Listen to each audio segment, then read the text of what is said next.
नमस्कार मित्रांनो मी आज तुम्हाला अत्यंत अशी एक महत्त्वाची गोष्ट सांगणार आहे अद्रक पिकातली। होतं काय की आता मागील झाले 5 ते 6 दिवस सारखा पाऊस चालू आहे आणि त्यामुळे आपल्या अद्रक पिकामध्ये छोटं तण दिसतंय म्हणजेच गवत। तर या गवताला या तणाला नियंत्रण करायचं कसं, कारण आता पाऊस चालू असल्या कारणाने निंदणी शक्य नाही आहे। तर अशा काळामध्ये आपल्याला काय करायचं आहे की टिंजर जे मिक्स करायचं टिंजर आहे हे आपण मार्केटमधून विकत घ्यायचं आहे आणि विकत घेतल्यानंतर अद्रकीच्या बेडच्या आतमध्ये म्हणजे जो आतला भाग आहे अद्रकीवरती नाही, अद्रकीच्या आतमध्ये जिथे गवत झालेले खाली जागा पडलेली आहे तिथं तुम्ही ते आपला जो पंप असतो तर त्या पंपाचा छोटा फवारा करून त्याची फवारणी करायची आहे, जेणेकरून अद्रक पिकावर उडणार नाही। अशा प्रकारे खाली त्याची फवारणी केल्यानंतर 100% तण हे आतमधलं कंट्रोलमध्ये येतं।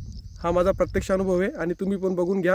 माझ्या अद्रकीतलं गवत हे पूर्णपणे नाहीशी व्हायला सुरुवात झाली आहे, मारून फक्त 5 ते 6 दिवस झाले। हे बघा तुम्ही आता 5 ते 6 दिवसामध्ये पूर्णपणे जे छोटं तण होतं हे पूर्णपणे नाहीसे झालेलं आहे। तर तुम्ही पण या ट्रिकचा वापर करा, फक्त वरती बेडला लागू द्यायचं नाही आहे, आतमध्येच मारायचं आहे। जय जवान जय किसान।